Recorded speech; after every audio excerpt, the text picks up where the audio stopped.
In the late 1980s, the Concorde made a rare visit to Sydney. It is a prime example of the power produced by four Rolls-Royce Olympus twin-spooled turbojet engines.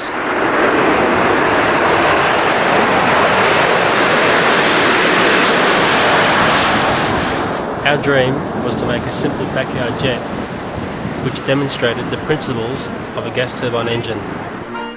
The Rolls-Royce Olympus was obviously too complex to recreate. It was produced in a joint venture between France and England. In the 1960s, it was state-of-the-art engineering. Often, jets are represented as simple illustrations. These do convey the simplicity of the theory. In reality, the engineering complexity is best shown in the 747 engine cutaway.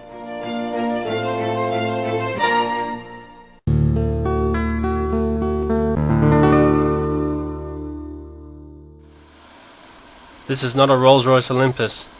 It was our first attempt at a backyard jet. I had an old turbocharger from a large piston engine, and my school friend Carl had various bits and pieces to assemble the first jet. Although far from being a success, it relied on compressed air and was fueled by gas.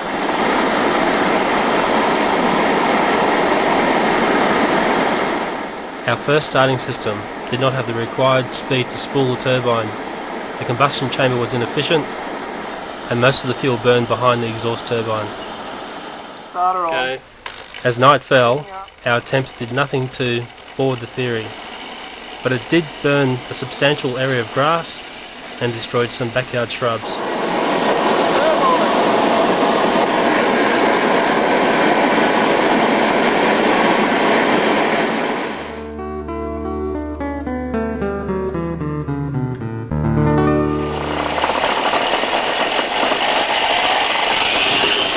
Armed with Carl's new starting system, pressurised kerosene fuel supply, large combustion chamber and oil supply, our second backyard jet was showing much more potential than the first attempt.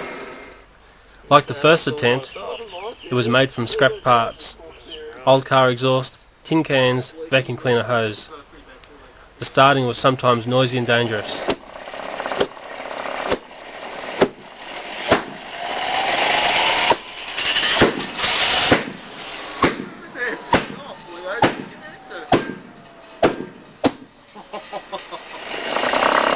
The starting sequence often produced large amounts of flame, and there was no valve to control the amount of pressurised kerosene. It was either full throttle or nothing.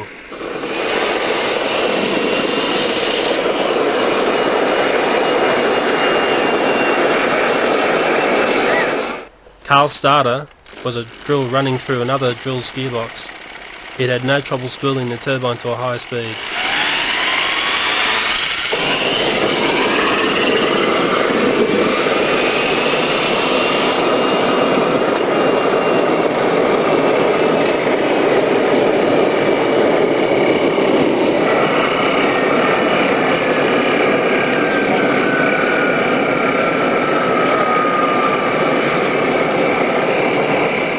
Often the oil would leak into the turbine and produce neighbour-loving acrid smoke. Back then, neighbours did not mind a little jet noise. Remember, it was the late 1980s.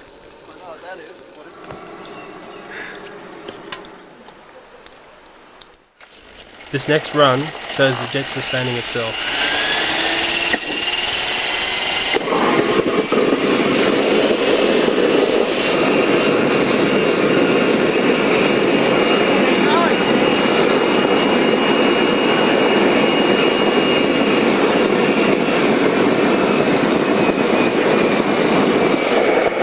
With a successful run recorded to tape, it was time to let the turbine rest.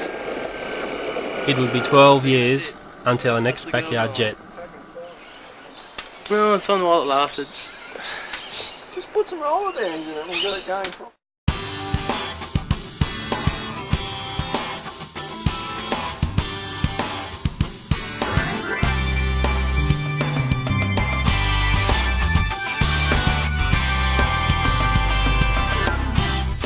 The Rolls-Royce Derwent could be described as a classic gas turbine engine. It was developed from the Whittle W2B engine when Rolls-Royce took over the project in 1943. This engine was fitted to the Gloucester Meteor. The Derwent is a very simple engine. It uses a single-stage, double-sided centrifugal compressor which feeds 9 combustion chambers. Carl is adding the turbine oil for lubrication into the large onboard oil tank, and the engine has 3 main bearings fed by 2 scavenge pumps and a pressure pump. This engine is being started for the first time after a prolonged storage period in England.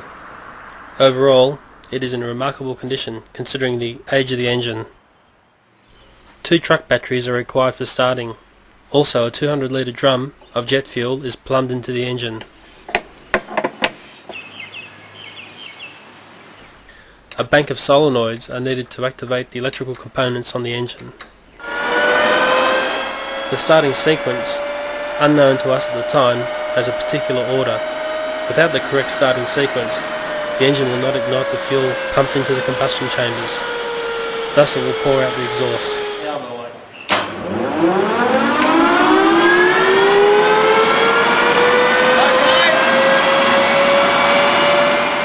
The throttle consists of a simple needle valve. One mystery to us at the time was the throttle settings.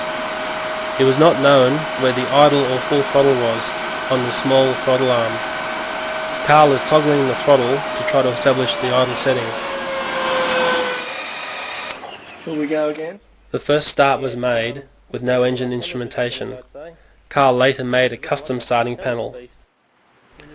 On the third attempt, with the correct starting sequence, the engine started.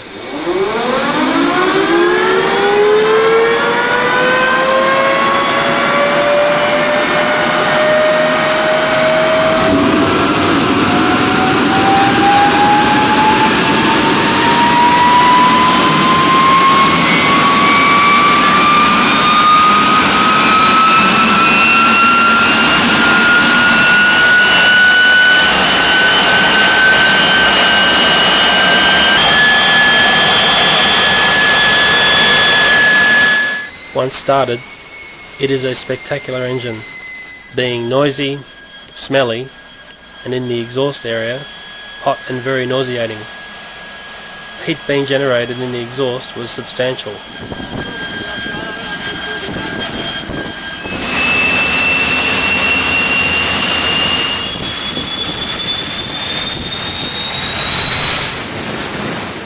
Fuel consumption of the Rolls-Royce Derwent is at idle 90 litres per hour, and at full throttle 2,500 litres per hour.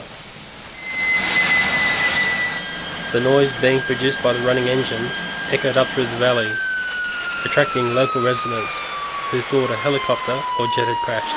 Well, I gotta say, it's one of the loudest things I've ever heard. The internet became a vital tool, enabling Carl to gather all the vital information about the engine.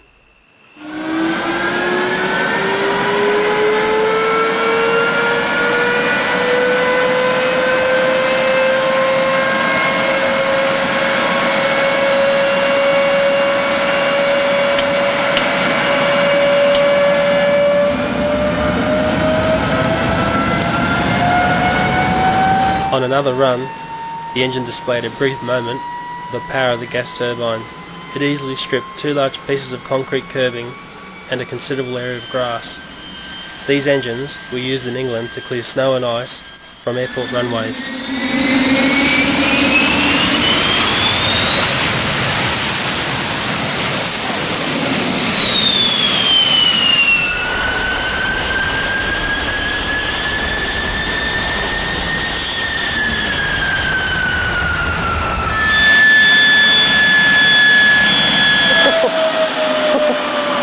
Did you? I couldn't fucking believe it. The ground came up in front of me.